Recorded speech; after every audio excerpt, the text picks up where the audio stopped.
So welcome, everybody. I'm Deborah Carney. I'm the chair, and our voting members tonight will be Bob Smith and Roger Lipton. We also have our alternate, Kristen Vivon, with us. So what we'd like to do is start by reading the legal notice for our hearing tonight. And let me share the screen and bring that up. And I will ask our administrative assistant, Gwen. Okay, that's very odd. The host isn't allowed sharing for this meeting. Is that did I accidentally do that? I You want me to share? I don't know. I've never had that happen. Oh, We hold absolutely need on. that Here we go. function. I just did multiple people, I think. Um, okay, Did I it work? It says multiple participants can share simultaneously. I clicked no, on that. can you turn that off, Gwen, so that I can Okay. I I'll yeah, do one. I okay, now I can share. Okay, that Okay, was there you go. all right, yes, that was very scary. Okay. Okay. Um, okay, Gwen, you can read at any time. Okay. Hi, everyone. My name is Gwen. I am the land use assistant for the town of Whately, and I'll be reading the legal notice. So notice is hereby given that the Zoning Board of Appeals of Whately will hold a public hearing on Thursday, December 4th, 2025 at 6 p.m. Bay State Blasting, Inc., owned by Dennis Baltazar of Ludlow, MA, has applied to amend an existing special permit to allow for the installation of a new storage silo magazine on the premises located at 71 Chestnut Plain Road in Whately, pursuant to Article 17131 of the Whately zoning accordance. The hearing will take place virtually via Zoom. The rules of the decorum for a public hearing remain in effect, and the chairperson will seek comments from the public when appropriate to do so. Application to amend the special permit is to be considered under the provisions of the Whately zoning bylaws as provided by NGLC 40A. This notice is also published electronically on the www.recorder.com public notices and www.masspublicnotices.org. Okay, do you have by any chance, Gwen, the dates it was published in the recorder? If not, I can find it in past records. If you don't, it's okay. Not offhand, but I That's will fine. make sure I have the information next time. Okay, no, that's okay. That's fine. Okay. Mr. Baltazar, did you notice any errors or omissions in this? I did not know. Okay, I will note one, which is that under our most recent zoning bylaws, the special permit is now under 171-37 as opposed to 171-31. And I also just want to read into the record at the beginning that in addition to asking for the installation of this new silo, you are also asking to increase condition A of the 2013 permit from 9 storage magazines to no restriction on the number of magazines. Although your total storage is still staying at no more than 180,000 pounds. So just to be clear, at this moment, you have a permit for 9. You are asking to increase to 10 and also to change a condition so that there is no restriction on the number. Is that correct? Not entirely. We're not looking to increase to 10 magazines. We're looking to maintain the 180,000 pounds. Uh-huh. Instead of splitting them up into currently it's 9 different magazines, we would like the ability to have a larger magazine. So the total storage would not exceed the same 180,000 pounds. We just want to be able to break up the storage into different sized containers, so to speak. Right, but you're also asking for no restriction on that number of containers/magazines.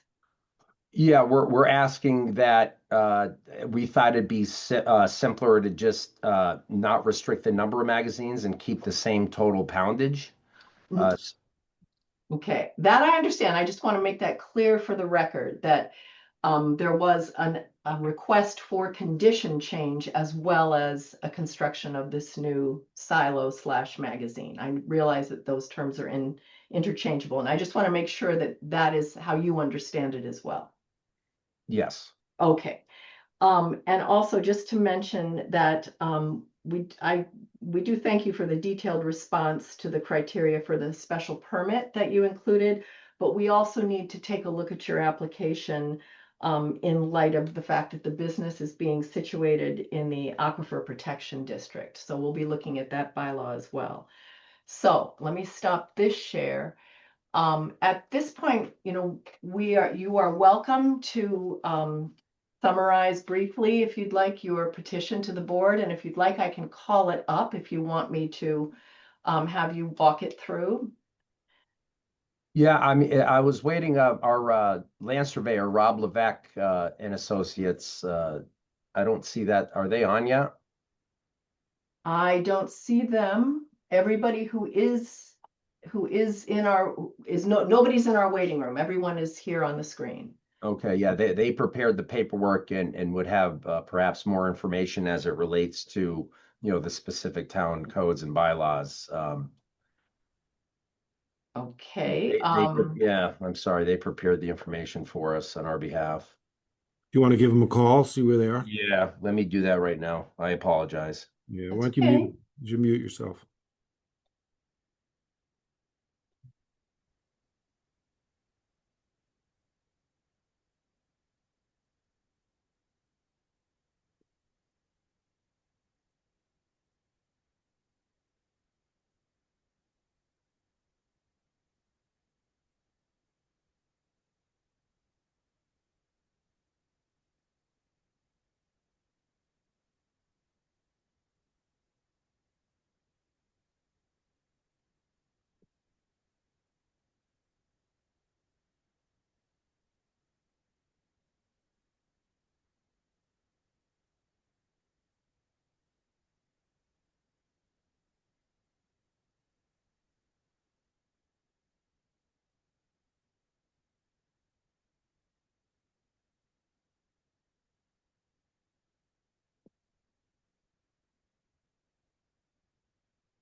John, you're on?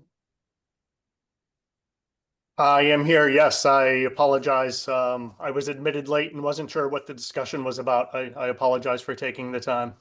That's okay. Would you like me to bring up your application? Well, actually, let me stop you for one moment. I'm sorry. We do have our fire chief with us here. JP, are you still with us? Has he left?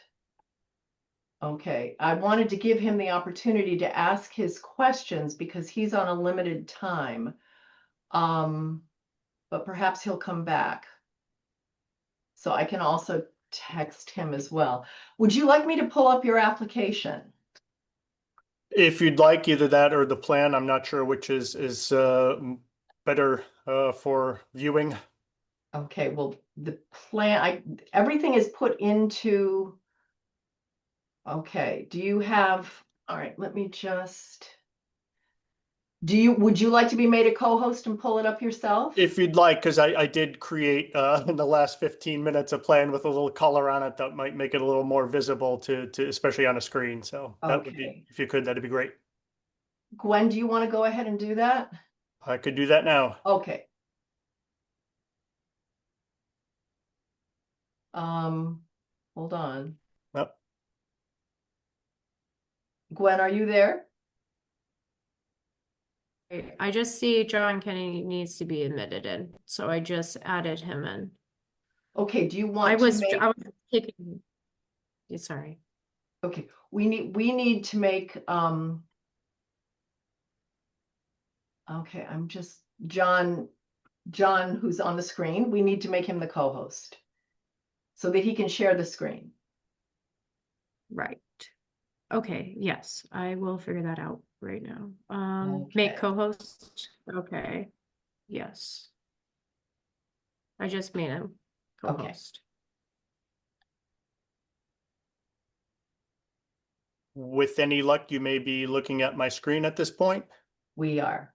All right. Yes. I don't know, would you like me, I don't mean to take over the meeting, but would you like me to at least give a brief explanation of the plan in front of you? Yes, we would like you to present your request to the board, and then we have our questions. By all means, by way of formal introduction, my name is John Masick. I am representing Mr. Dennis Baltazar, the owner of Bay State Blasting. I work for R. Levesque Associates. We have prepared the plan in front of you this evening on the screen, as well as the application that you mentioned to amend an existing special permit that was issued to Bay State Blasting in 2013 when they took over this site from the prior operator who was running a similar operation. The property is approximately 40-acre parcel located on the westerly side of Chestnut Plain Road. It's accessed through a gravel drive through a narrow access strip from the westerly side of the road. It rises roughly from elevation 175 or so to the site of the operations, if you will, roughly at elevation 260 to 290, depending upon where you are on the site. They are currently permitted to store, excuse me, up to 180,000 pounds of explosives in a total of up to 9 magazines. We are proposing, we're before the board tonight to try and permit an additional silo to be constructed in this area, located 76 feet or more from the northerly property line. Again, we've survey located the houses that are within the area of concern to the proposed new site improvements. We have the house at 141 West Bridge Road located here, and we have the 2 houses on Chestnut Plain Road, number 69 and number 73, with the associated 1,515-foot radii sketched in the magenta colored lines, and they're dimensioned with the red. And again, the proposed new construction is located outside all 3 of those radii. And as I said, it's shown located area that isn't currently developed, if you will, but we're proposing the location in that general vicinity.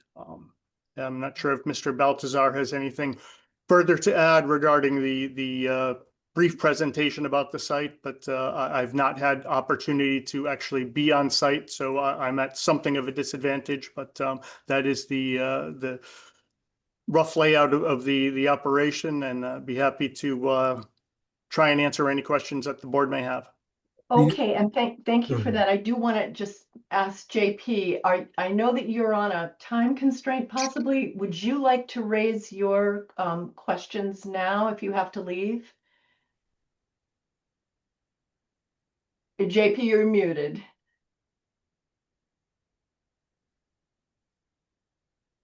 Sorry about that. Yeah, I've got probably another 25 or 30 minutes or so in the window here, so I'm doing okay. But if you want to give me the opportunity, I would have a few questions regarding the storage at the site and the proposed changes.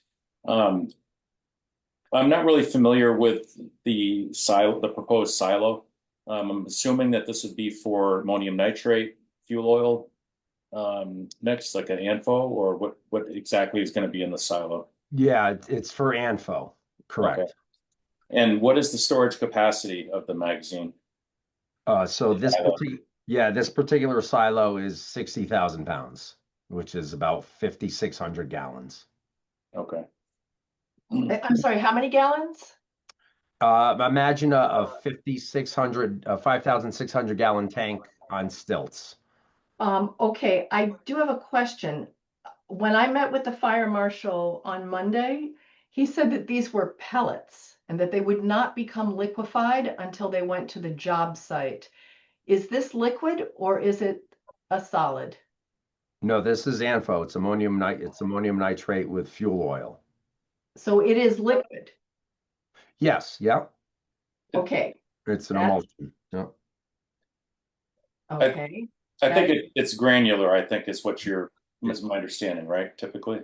Or is Yeah, it- it's an emulsion, so It's an emulsion. yeah. Okay.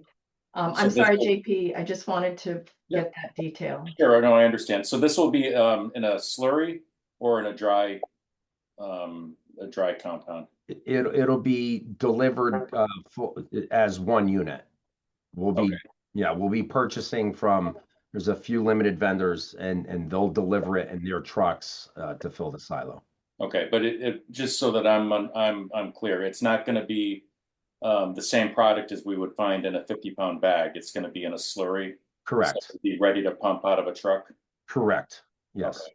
Yeah, they're just we've decided to go with the route that there no pre-mixing, that it's mixed at the manufacturer ahead of time. Okay, that's in contrary to what the fire marshal told me, but please go ahead with your questions, JP.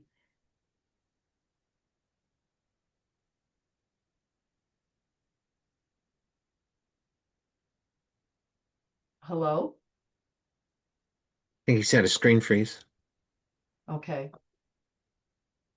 JP, can you hear?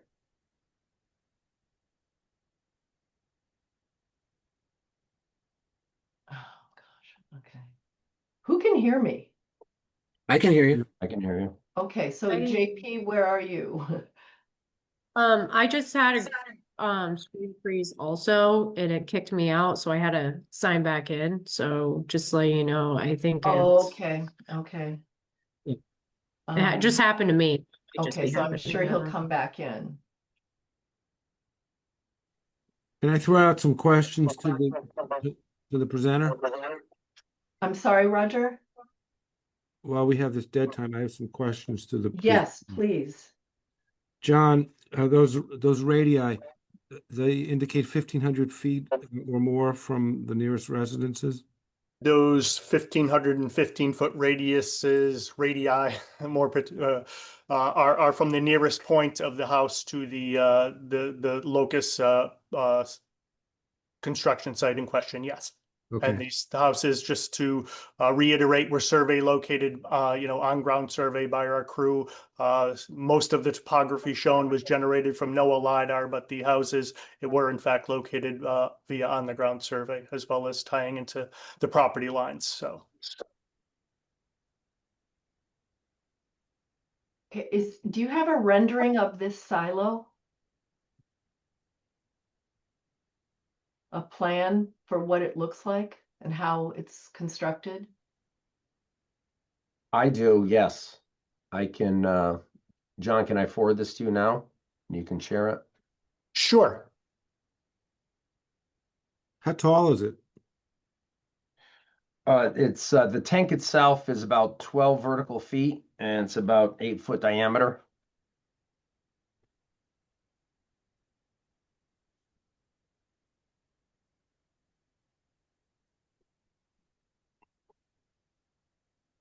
I just added JP back in. Okay. Um, JP, you were lost to us. Do you want to continue with your questions? Yeah, my profound apologies. Apparently, there's a technology issue here where I've been kicked off the second time. So, I think it's my internet connection here. I'm on my phone now.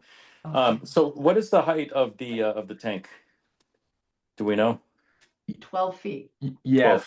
the tank itself. Yeah, so I just sent the cut sheet to John, who's going to share it, that has a picture of it. Okay. But yeah, So it's 12 vertical feet and 8-foot diameter on the outside. okay. And is there a containment dike around Yes, said tank? yes. Okay. Is And- it, this may sound, is it on an impervious surface? It would, yeah, it would be, we would have the foundation design, which would probably be of some thickness or strength of concrete with or without rebar.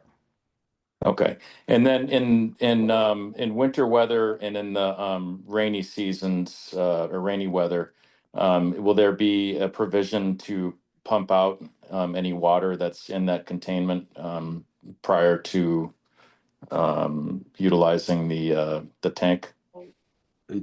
Yes, yes. Okay. Um, and I think like all magazines, my concern would be, one of my concerns would be what the fire load would be around the area. And I'm sure that's something that the state and the feds have asked already, but can you just speak to that a little bit? Yeah, I'm sorry. What was the first part of the question? Oh, the fire load around the magazine. So how far away from brush and trees and grasses would the tank be? Right, yeah. So basically, based on hello, yeah, based on the distance and berm that we build up, will dictate where the other magazines can go. Okay, and the tree line. I'm just talking about the tree line and brush and grasses in relation to this one storage silo. Oh, yeah, John, you might be able to say what that distance is better than me from the tree line. What's that scale out to be?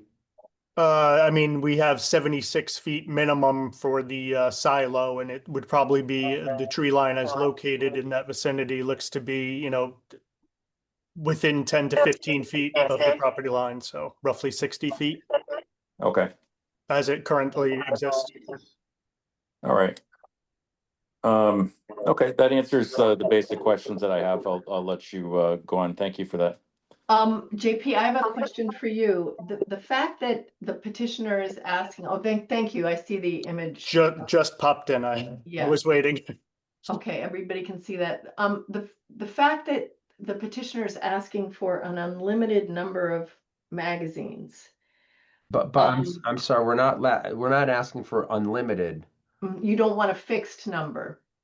Yeah, because essentially, if we're maxed out at 180,000 pounds and this unit takes 60,000 pounds, then that means we could only have 6 other magazines with 20,000 pounds. Well, that's my question. When it seems as though there are many different kinds of magazines, and I know that I believe it's the ATF that establishes how far apart they have to be from one another. Is that correct?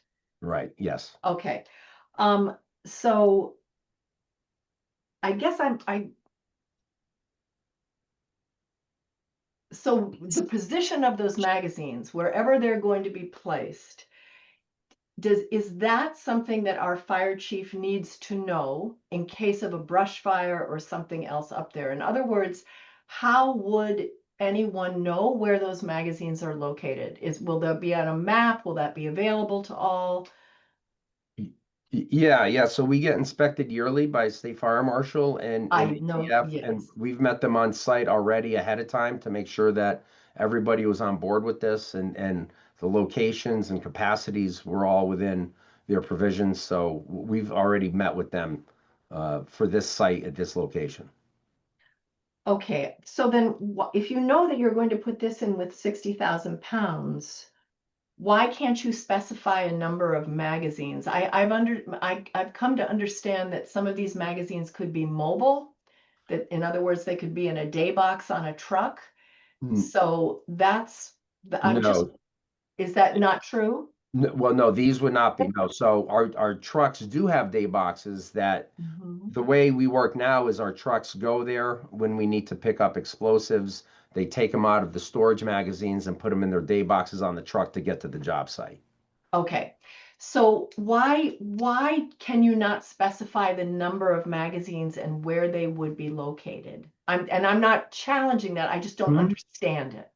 We just thought it'd be we did it for simplicity reasons. To be honest, we thought it would be easier to not increase the total capacity of the site we felt it would be easier to just say, we're not looking to increase our capacity. We're looking to keep it the same. We're just looking to store, we're looking for each individual storage unit to have different capacities instead of being locked into 20,000 pound units. Okay, so what would a scenario look like? What's a combination of magazines? What's their different, what would be the most and the least you could have in a magazine? Well, so it depends on the capacity and size of magazine. So currently, we're only approved to store 180,000 pounds on this site. That's right. Right. And so we're not looking to increase that capacity. We're just looking to change how we store it. So instead of limiting us to 20,000 pounds per magazine and have up to 9, we would like to have the ability to store a larger capacity in one magazine and then decrease the number of other magazines we would have on the site. Okay. And JP, does that present any kind of an issue for you if you were to envision a fire situation? No, I mean, I think as long as we know where the magazines, individual magazine sites are, and I mean, conceivably there wouldn't be more than, if I'm understanding correctly, we're probably looking at a maximum of 7 magazines. Is that correct? Right. Yeah. Yeah. If you take this 60,000 pound silo, then yes, we'd be down to 6 additional magazines for a total of 7. Okay. Okay. I think it would probably make it a little bit easier for people to understand if we just go with the number 7. I don't know if that would require an amendment to anything or not, but it just helps better understand. I think there is a concern that, you know, there might be that the number of magazines might actually increase for some reason if, you know, if it's not limited. Does that make sense to you? I understand what you were saying. You were just trying to keep it simple, but I think that's one of the concerns that people may have had. Yeah, and we're fine with that. Yeah, yeah. I mean, at the end of the day, you know, we're limited to the 180,000 pounds. If we want to specify the permit to be, you know, 7 magazines, I'm completely fine with that. Okay. All right. Thank you for that.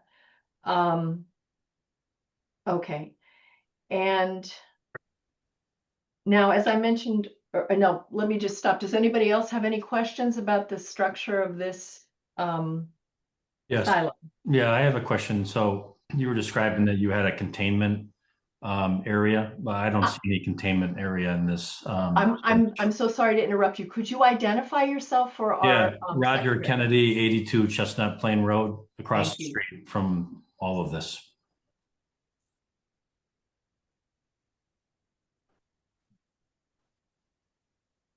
Okay, and can someone answer that? Yeah, so it's within that it's within that shell. You're seeing the outer containment. So the containment is an outer jacket Correct. and there's an inner jacket. Yes. Okay. What is the jacket made of?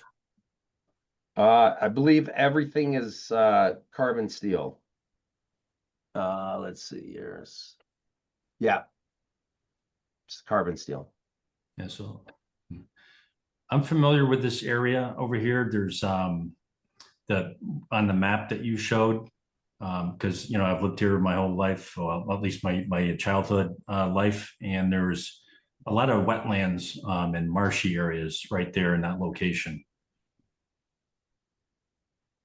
right adjacent, right next to where that site is. There's a brook that runs through it. And you know, there's also a lot of hunting that goes on, I'll say, right at that boundary line.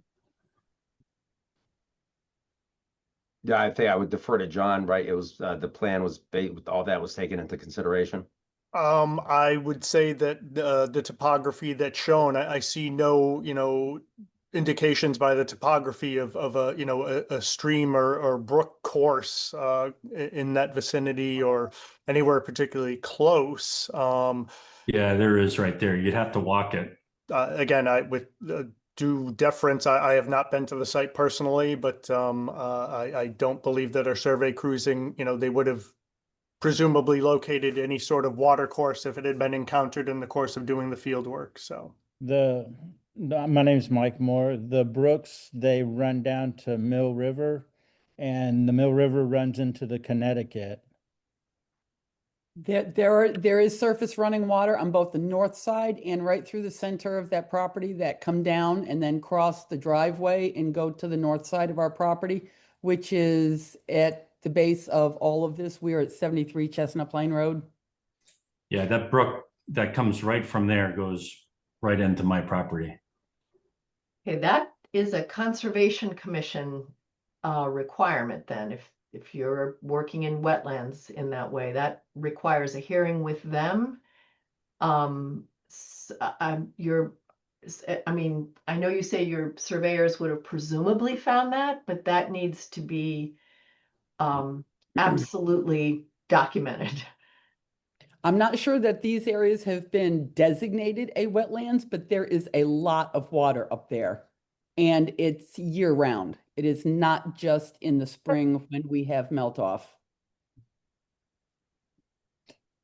Yeah, so Okay, that's not an issue for the ZBA, but I will say that any permit the ZBA issues will have conditions that it must have had, that every other town requirement will have been met. yes, yeah, and the grading there's really no grading we'll be doing up there to install this. It'll be a flat concrete pad. So the grading isn't going to change. I have another question about the silo. So you're saying that if that thing fully leaks, you have that all contained? Yes. In the jacket.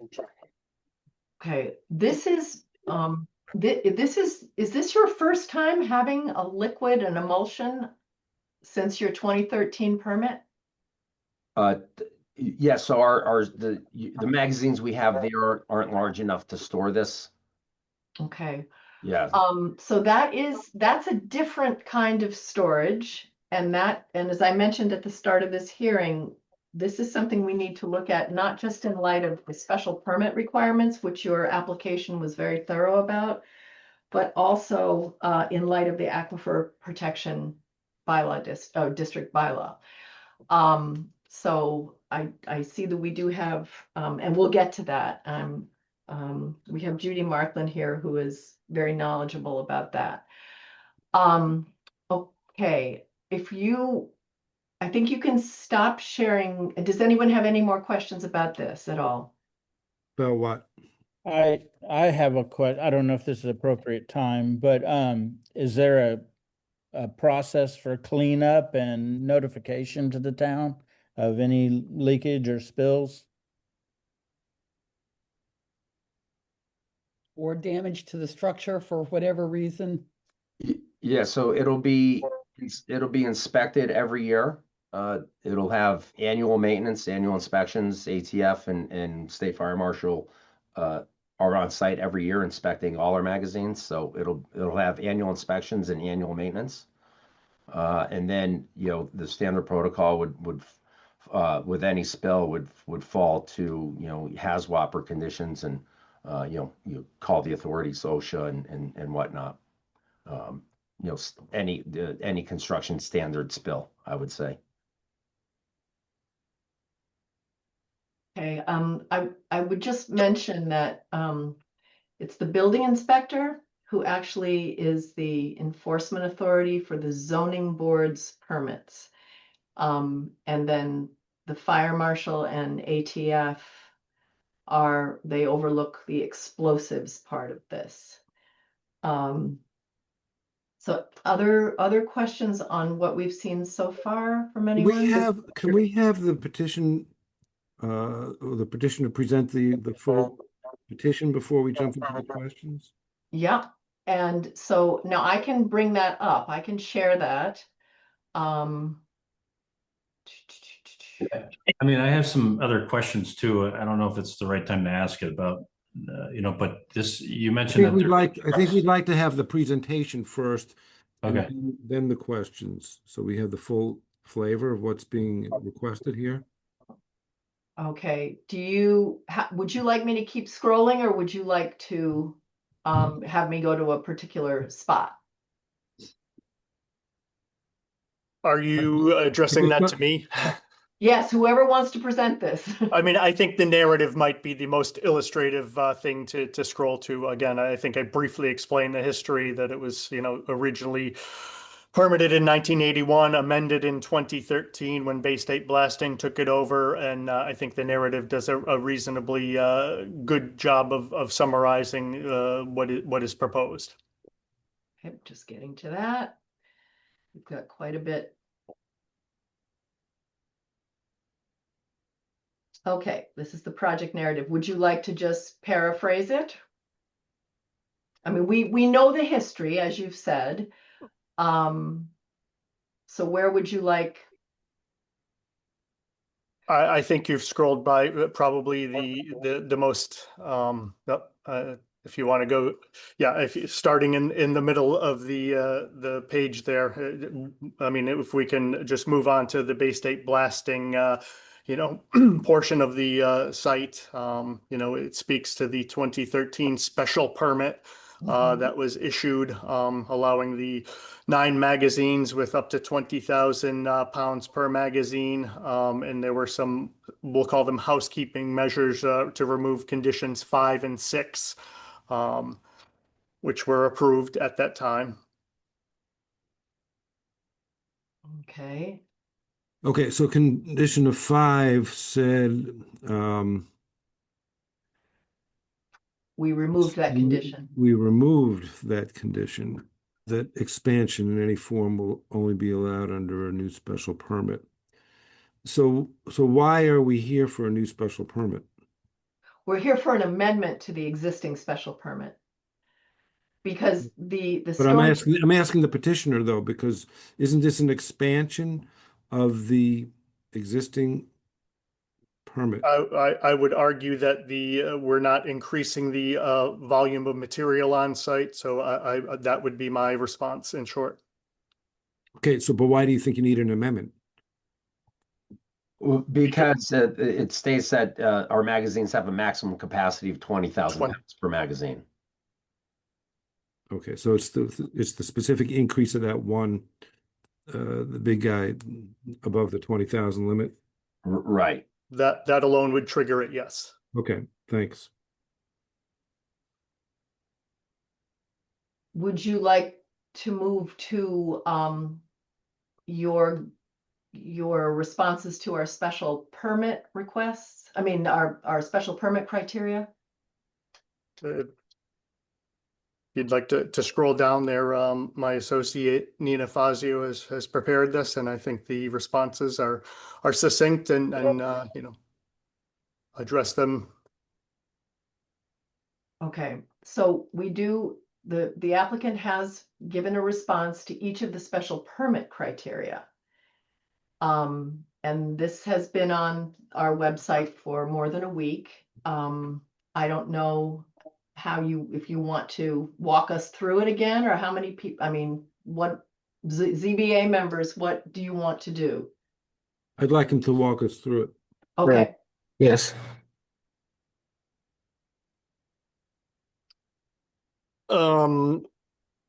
In front of you, the proposed project shall comply with the environmental performance standards specified in section 171-15 of this chapter and with all other provisions of this chapter.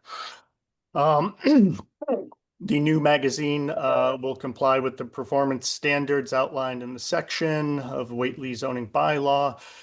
It's not going to alter the intensity or nature of the permitted use, other than the larger silo that is, larger than the 20,000 maximum that was previously permitted. And again, as we were discussing earlier, the buffer distance from the property lines and the existing site topography and wooded nature of the site, we believe will satisfy that issue.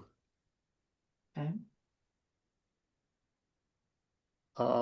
Next one, B, speaks to traffic congestion and pedestrian safety. I'm presuming, and Mr. Baltazar can certainly jump in, but I don't think that this is going to demonstrably increase the amount of traffic going to or from the site, again, without significant change in operations proposed. It's going to be basically the same operation, just with a different material coming in and exiting the site, would be my brief explanation of that. If Dennis has anything to add, feel free. No, there will be no change to the amount of trucks coming and going. And similarly, C, speaking to noise, dust, fumes, gases, radiation, or other significant adverse environmental impacts. Again, I would submit that the use is going to be largely the same, with similar vehicles entering and exiting the site, just with different material being brought in and transferred out. And it also speaks in that to the proposed silo, that I'm sure it meets all of the requirements by state and federal regulations for the storage of said materials.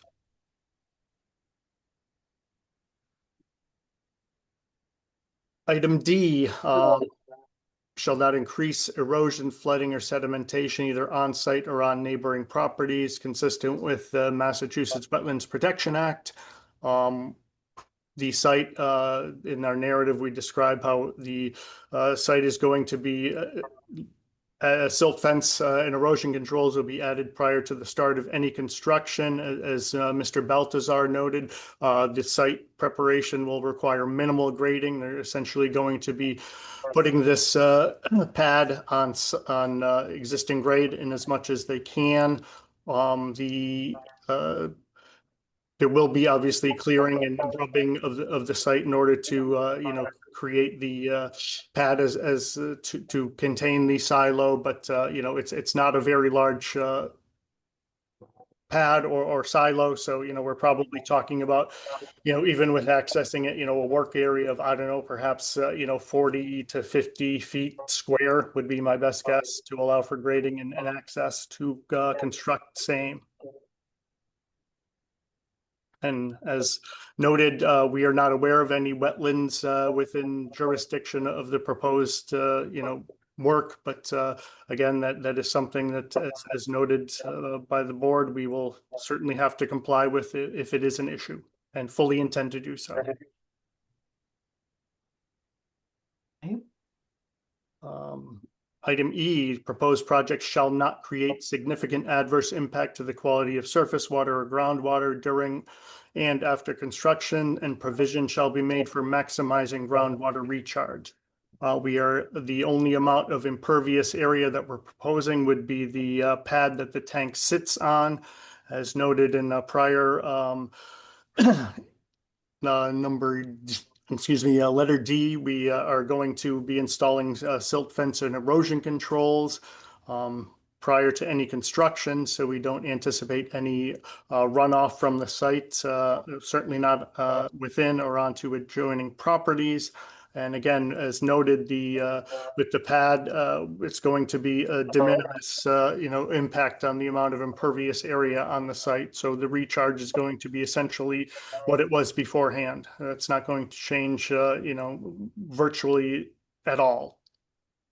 Okay, but there is, if God forbid this emulsion leaked, it won't leach into the groundwater. Is that correct? That is correct. The silo, as was discussed and shown on that cut sheet, is double-walled structure if the inside were to rupture or leak somehow, it would be contained within the outside jacket, if you will.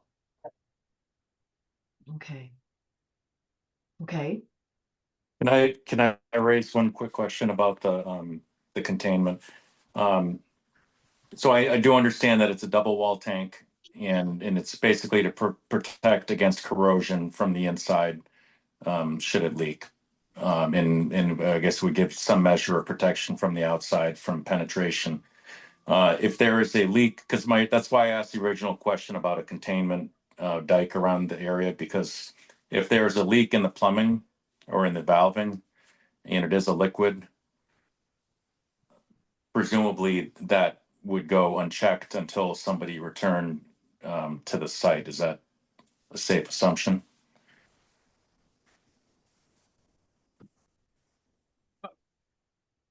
I would assume that if the leak were to be, outside in the valve I'm not super familiar with the proposed structure, but that is probably fair to say. I'm not sure if Dennis has anything further to add.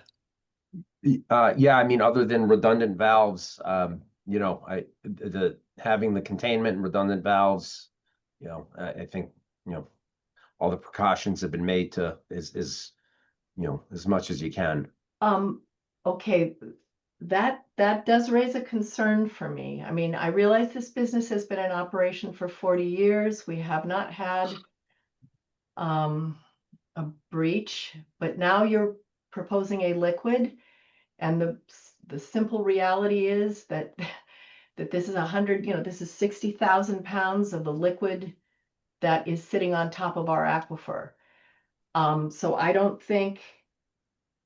think that there has to be more than just 2 tanks for safety's sake on this, but I'm raising that now, and we can come back to it when we look at the aquifer protection bylaw. How often is somebody up there? It varies. It could be multiple times a week, one time a week, could be every day. So I think the fire chief's question was related to whether there's a alarm system or anything like that, but it sounds like there's not. Yeah, so that's something we could look into as far as like a leak alarm. All the magazines are armed for security reasons. But as far as leak detection, that's something we could look into with our security company. What do you mean by armed? For security? What does the word armed mean? I mean, Alarm system. It's Oh. a security alarm system. So that alarmed. Okay. yeah. Armed, alarmed. Okay, got I'm it. sorry. Yeah. So yeah. So they're tied into emergency response. So is there not liquid in the other tanks now? What's in the other tanks? What type of material? We don't know this. Oh, so the magazine is just I would say a general term for something that holds explosives. They can be different shapes, sizes. Currently, we have sticks of dynamite, which is nitroglycerin, whereas the ammonium nitrate emulsion is compared to the nitroglycerin, it's a lot less sensitive. It takes a lot more energy to ignite than dynamite, the sticks of dynamite. But the other magazines have sticks of dynamite, lead lines, caps, and boosters. All right, so not liquid. Yes, no, right. So basically, this is bulk. We would have a bulk truck that would, remove the emulsion from the tank into our bulk truck and go to a job site. Okay, that's very new from what we approved in 2013. Yeah, And whereas right now we're still going in with trucks and we're manually transporting the material into the day boxes on the truck. Here would be transporting the material into a different truck. Yeah, I mean, that was one of the points I wanted to make, because you said there would be no change in the traffics with the trucks, or it would be the same, but really that's not true, because you're talking about different trucks. You're talking about pump trucks are going to be going in there now that also could potentially leak. I mean, once you fill these trucks, right, and assuming there's no leakage when you're actually filling the truck, there is the potential that the truck could leak as it's driving down the road, or driving from that site onto the main road. And it is a different type of truck that is generally bigger than the box trucks that you guys have been using. Yeah. It's definitely more wear and tear on the roads and more noise. I mean, I wouldn't say it's more noise, and we're gonna have less pickups going into our other magazines, so I would say it'd be an offset as far as activity and noise goes. Well, I mean, a truck that would like that size is going to have Jake brakes and other engine retarders and things that make noise when it goes down the hill. Do you have a picture of the truck? I do not, no. What's comparable? I mean, I would say if it's some sort of oil tanker with pumps on it would be something comparable. They're definitely bigger trucks, and they do make more noise, and they're a lot heavier. Okay. Yeah, they're all permitted by DOT, and we have we're licensed to travel on interstate highways, and we have our they're all licensed, inspected, and good to travel on interstate roadways. Well, they got to go down a gravel road. I'm familiar with the road that goes up there. Okay, it's all gravel, and so there would be an impact to that, potentially to the adjacent properties, the neighbors, with whatever disruption that makes with having the bigger truck going up and down. And like I said, it is definitely a noise increase in noise with those size trucks, but with a potential leak as well. Yeah, I mean, again, everything's licensed. Yeah, I mean, anything can leak anywhere at any time, but operations still, we still have to operate a business, and we just feel that this usage really isn't. We're storing explosives on the site to a maximum capacity. I don't know that there was really any limitations to the type of material.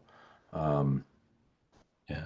Well, I mean, this is an aquifer, as was mentioned before, for the whole town. Mm-hmm. Yeah, no, we're aware of that. Are these your trucks, or that you license them from, or you rent them from third parties? So no, we would be purchasing a truck. It'd be our truck. Okay. So, We would have one truck that we purchase and go from the property to job sites. so for your, you had another project last year, and I bought a decibel meter, and your trucks passing by our house were reaching about 50, which is about the limit. So, This whole area is zoned residential agricultural. It's not even zoned as commercial, and a lot of the work and things that go on are commercial. And that doesn't seem to be changing, but this adding the additional larger trucks coming in and out does not sound like it's going to have no impact on what's going on. And it's just kind of beyond what's been expected in what had been there for a lot of years, which had not been problematic at that point. Okay, let's let them finish okay. the Yep. special permit, and I'm noting everything you're saying about the changes. To sound. Can I ask one question though, Deborah, that's on this topic? Sure. So, Dennis, I believe that your company has other facilities in other locations. Is that correct? No, we don't. Oh, this is the only facility. Yes. All right, then I don't have any other questions. Okay.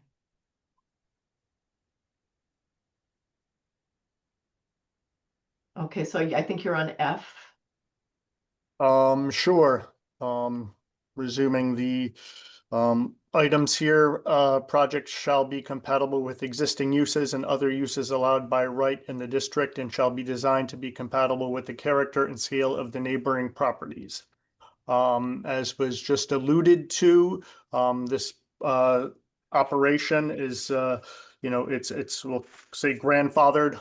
It's a pre-existing non-conforming use at this point under the Whately zoning bylaw.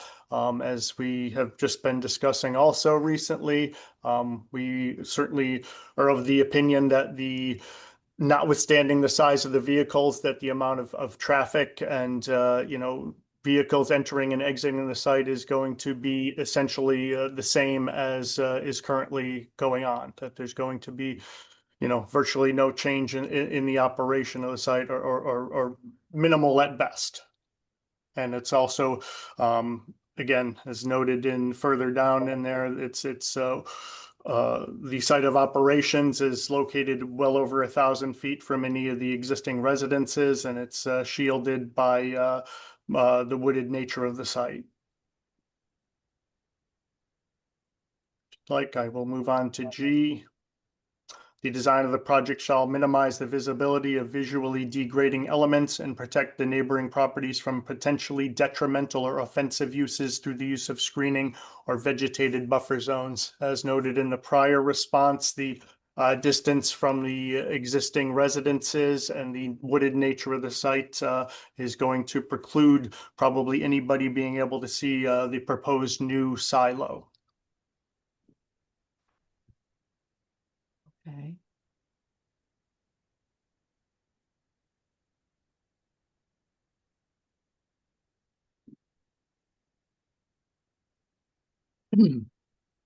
H, the design of the project shall minimize earth removal and the volume of cut and fill. Any grade change shall be in keeping with the general appearance of the neighborhood.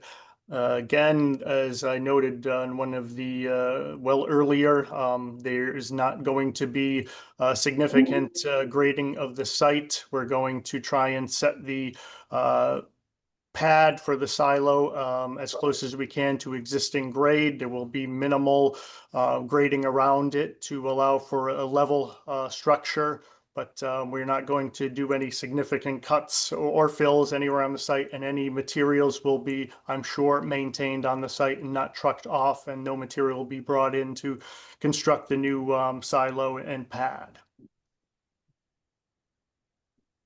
Okay. I, the removal of existing trees and vegetation shall be minimized. If established trees are to be removed, special attention shall be given to the planting of replacement trees. As was noted when we were looking at the site plan, the area in question is the tree line is to the north of it, so I'm sure there's likely some vegetation there that will have to be cleared and grubbed.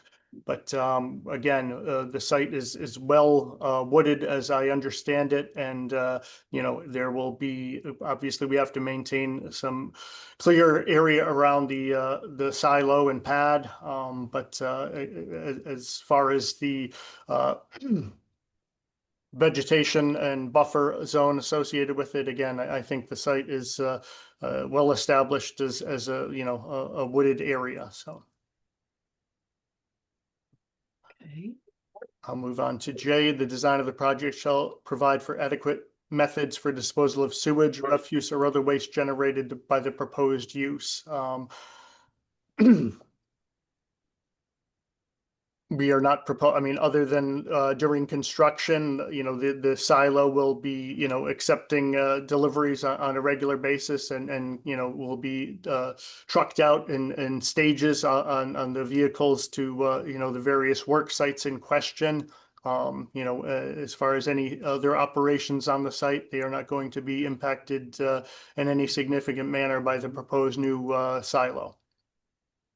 Is that silo brand new or is it in use elsewhere? You're muted. I'm sorry. Yeah, it's a used silo that we're buying from one of our distributors. Do you know how old it is? I don't. And if that's no further questions, I'll move on to item K. The proposed use will not overload the capacity of public facilities such as water and sewer systems, storm drainage, schools, and refuse disposal facilities. As noted in the prior couple of responses, this should have a de minimis effect on the operation of the site and should not significantly alter the way it's currently running. Non-issue as far as as far as I can see. Okay, so that is the response to the special permit, and we've heard some challenges to your responses. I maintain my biggest concern remains the fact that there is liquid that could leak into the town's aquifers. Now, with that, Deborah, can I just interrupt? And Sure. it didn't really make me feel good to have Mr. Balthazar say that anything can leak. And yes, it doesn't doesn't make me feel good that it's a used container. No, I'm sure it's certified and all that, but those things don't make me feel good. I wonder if there was as much as 60,000 pounds of material that went into the upper aquifer of the eastern part of town to pollute it forever. This is just something that I can't, that sits on our water, yes, it does. and we can't minimize uh, how careful this has to be done. I've watched trucks load and unload material before. There's always stuff that spills. Yeah. I don't want it to be minimized. I want answers to these questions about how we're going to be careful if this gets granted, how we're going to be careful about all this on our water supply. No, and I could not agree more, and not just how, if it's possible to be as careful as we need to. Correct. Yeah, I mean, I'm sorry. Yeah, I don't mean to minimize it by any means. I mean, we're in the business of not having issues, not having mistakes because they cost money. But you know, we do have a second containment. There's redundant valves, and we would be open to discussing perhaps a third measure of containment if that would make everybody more comfortable. I think at the very least, we need to see a much more detailed safety plan. And that is not, that's, please don't, and again, I'm aware that your business is, that this use has been in our town for decades. And no one is against it per se, but this is a significant change to the 2013 permit, where we now have a liquid emulsion sitting right on top of the aquifer.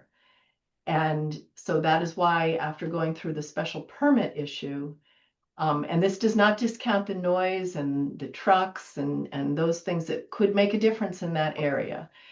But as Bob mentioned, this would be beyond catastrophic for this town.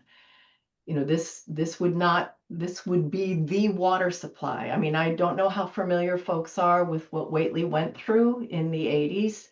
We're losing all of its water supply in the east. So that is not something we can sanction or take lightly again. Which is, so at this point, I can stop the share, and I have brought up for another possible share the aquifer protection. Um,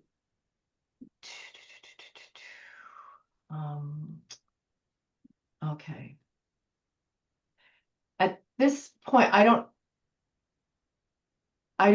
Judy Markland is here, who has done a lot of work with the aquifer, and she did send a letter to our board with her concerns. Judy, do you want to speak to that before I show this, or do you want me to read your letter, or?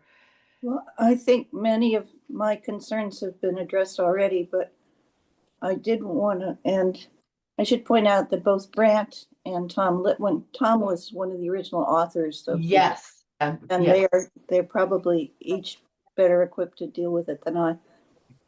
But I did want to point out that the Aquifer Protection District has its own requirements for a special permit application, which have not been addressed. And I have those to share. They are lengthy. Yes. And I suspect it would involve another, asking the applicants to address those and come back. Is there a map? Is there a map? focused. Is there a map that shows us clearly that we are over the aquifer in this location? Yes, there is. Hang on. It was in the application. It's zone 2, which is the immediate in their site. In their zoning site, they address zone 2 and zone 3. Yep, they do. I think it was toward. It's in a separate, on the line, it was in a separate link. Okay, I thought we had put it into this one. If not, I can go out and get it. Just bear with me. Okay, I'm going to need to, hang on a second. Stop the share. Okay, hang on. The joys of technology. I know. Okay. There's only so much my screen can hold if I load it up in advance. Okay.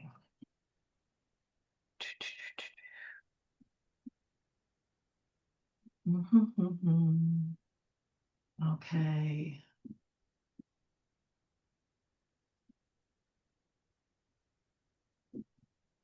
That might not be it. Okay.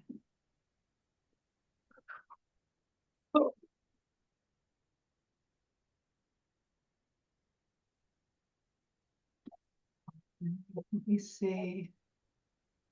I can share this. Okay.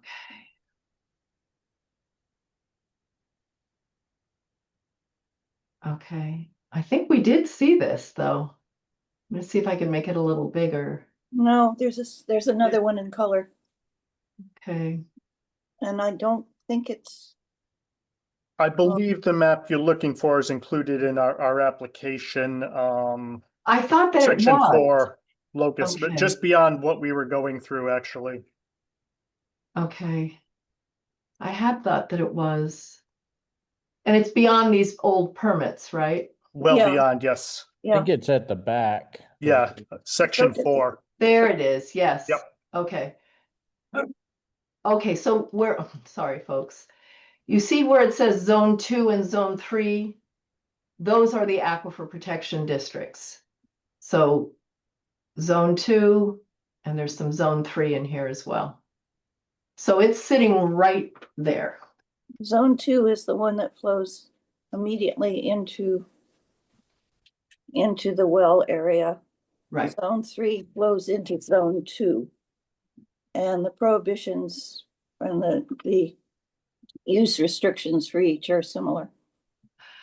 And so on that note, and Brant and Tom, by all means, jump in. This, I had pulled up a few pages from the aquifer protection.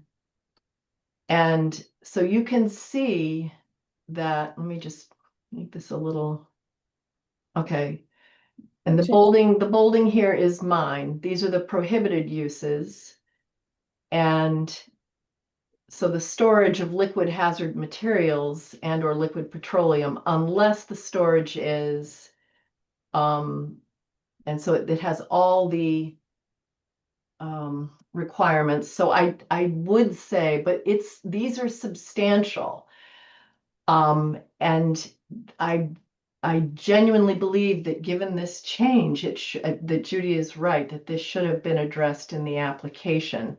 Okay, and if you go down to sections G and H, there's actually a whole separate special permit application. G and H, E, F. I didn't even bring up G and H, Judy. I just Okay, well, grabbed, that's yeah. fine because Yeah, it's very lengthy. I can show you where it is. I can share one more thing. Let me grab it. And if we I had certainly realized that this was liquid storage, I hadn't assumed that. Well, frankly, on Monday when I met with the fire marshal, he said that it was not, which is why I would not have waited until this moment to tell this to the applicants.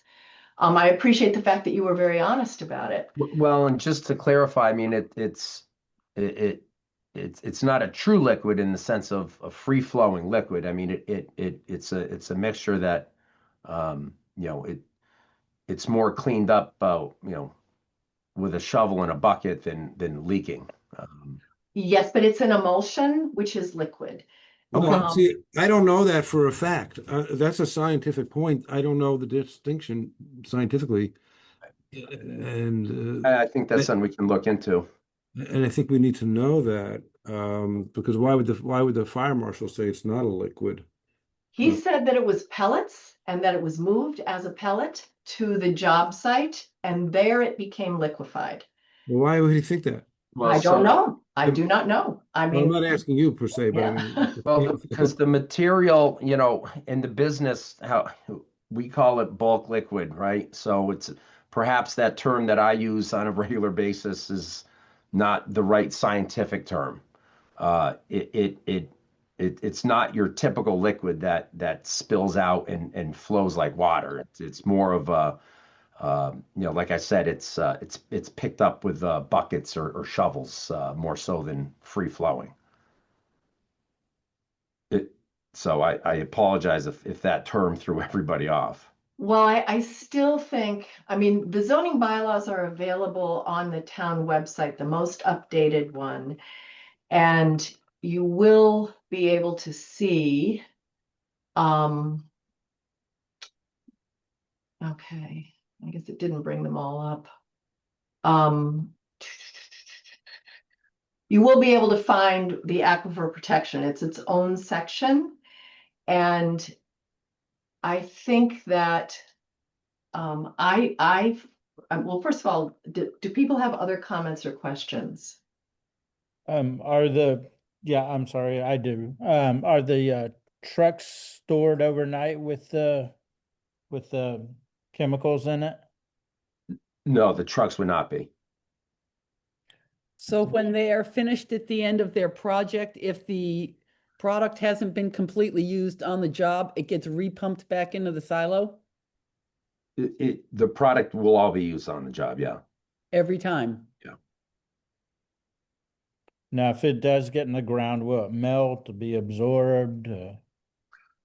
No, like I said, it's not a true liquid where you think of water running out of a faucet. It's not going to run like water. It's a very thick and easier to pick up with a shovel. Yeah, but it has to be pumped. I mean, it's a liquid, it's pumped. And, and if it's spilled and it rains, it's going to become very liquid. It's like I'm familiar with explosives. I've worked on job sites before. It's like it's kind of like mud. That's what it's like.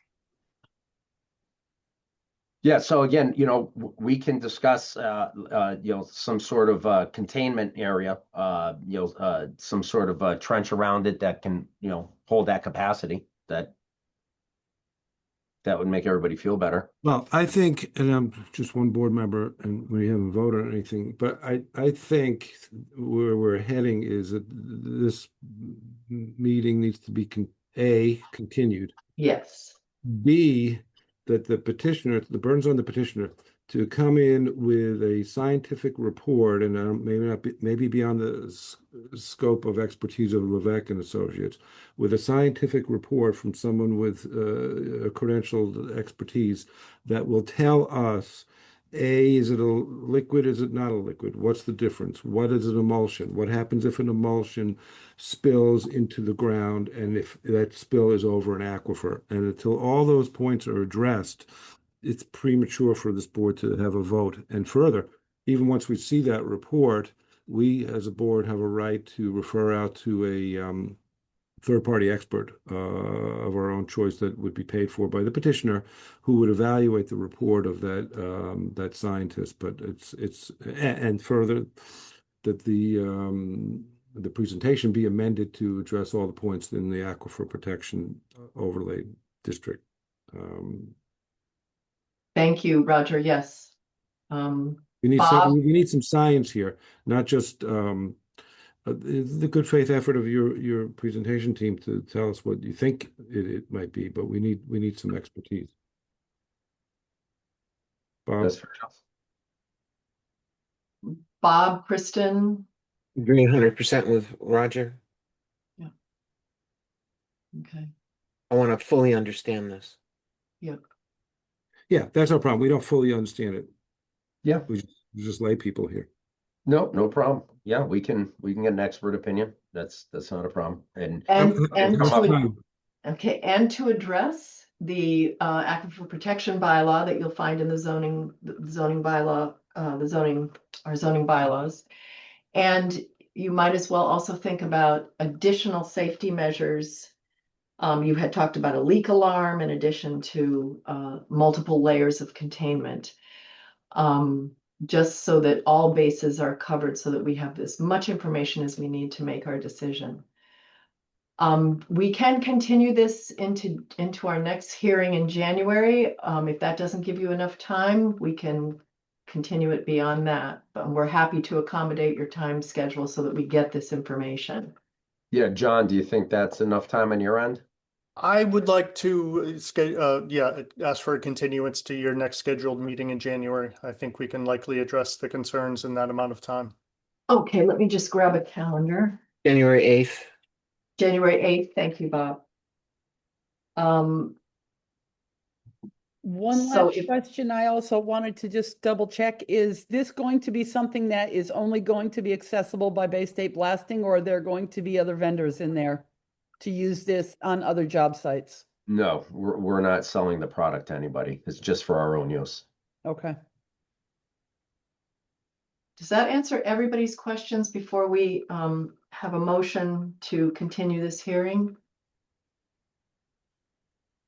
I would be more comfortable if there were more details on the silo itself, or, you know, a cut sheet, some detailing on the double, Yep. and any information on safety recognition or designations for the silo. Okay. You might also want to use this time as well, just to make absolutely sure that you don't need Conservation Commission hearing on that. And you can reach out to their chair. They're on our town's website as well to see what you'd need to do for that. Sure. We have staff members on site who are wetland scientists who can Great. inspect prior to the next meeting, certainly. Okay.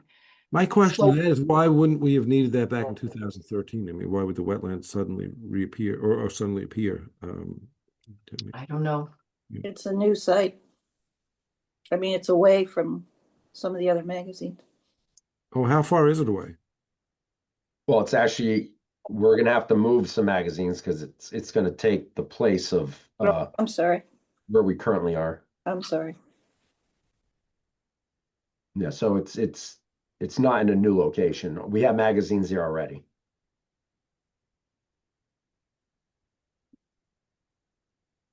Okay, so do I have a motion to continue this hearing? Yeah, could I ask for one more thing? So Sure. since there seems to be some confusion here, because what I saw on the map that they showed is something different than what I'm, kind of hearing now. So how about if you brought some pictures, and then also maybe you could give us a walkthrough of the area so that, people can actually see for themselves what I'm talking about when I say that, there's a marsh or wet area over there and where the brook is, because it seems like the person that did the map there never even been on the site himself. So I think it would be helpful to have some pictures of what that landscape is immediately around that area. And the everybody trucks, to see. delivery trucks. Picture of the type of truck? Sure. And delivery. Oh, is the delivery truck different than the type that takes it out? No.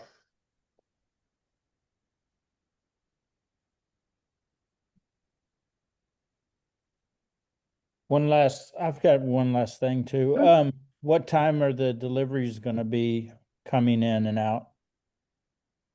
For resupplying the silo, if it Yeah. were granted. Because right now you all come in and out anywhere between 2 and 6 in the morning.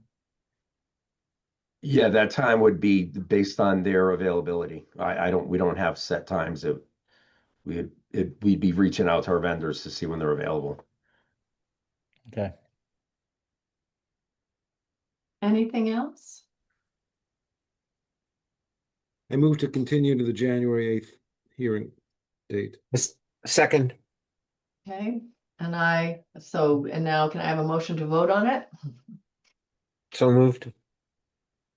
I too move to continue until our January hearing. Roger, you're voting? Yes, I vote in favor. Okay. Okay, so we will reconvene. You can continue to send information to our ZBA mailing address, and we will post this and an agenda for our January hearing. Okay, very good. Thank you for your time. Thank you, thank you. And ZBA members stay, we have minutes to approve. All right, thank you. Thank you all. Good night.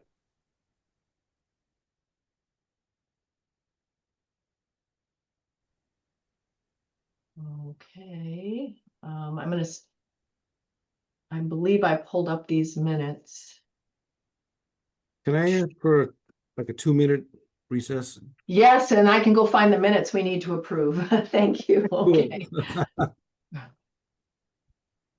Okay. Mute myself. Oh, where are those minutes? Okay. I will return. Close all the tabs. Oops, okay. Hi.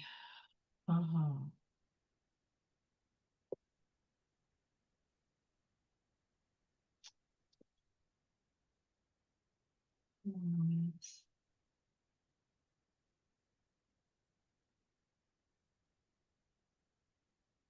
Okay.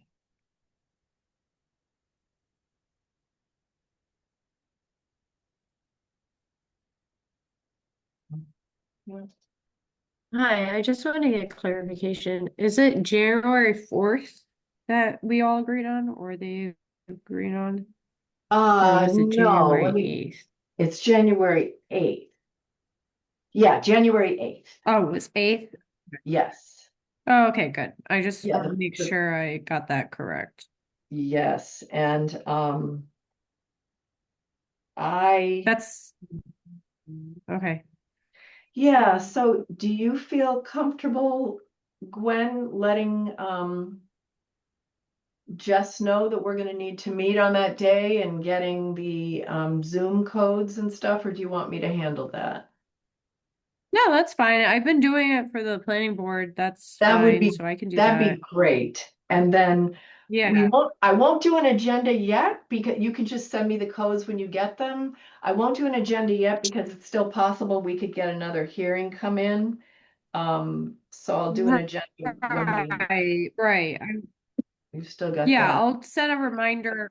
Yeah, that's fine. Just let me, using my Outlook to do reminders right now of like what Sure. we need, what. Done. But why is this not clicking? Um,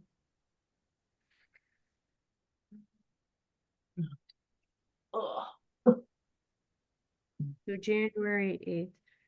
And then, yeah, I would just touch base. Oh yeah, there's also a deadline for agendas that Amy just sent out. Right, but that, So, yeah. I haven't counted back yet for December when I always go 19 days back from January 8th, so I'll do that tomorrow. If we don't, and I saw that agenda deadline come through, so we'll be okay. Because if it's January 8th, we only have to have it 48 hours in advance. So the holiday season will be behind us. right, for sure. Yeah. Okay. I'll just set a reminder for myself December 30th to start thinking and asking if there's any other materials. Great, So I thank you have so much. time. Okay, that is great. Yeah, this is So I'm trying to, I can share, I know we're waiting for Roger, but, okay. So, well, actually, Roger doesn't have to be here. I mean, he can come back, but he was not here for that meeting. So Bob and Kristen and I, we're the only ones who are you still there, Kristen? I am. Can you hear me? Yes, I can. Yep. So did people have a chance to look over these minutes? I have. Any issues? No? Everything looked good to me. Are you good, Bob?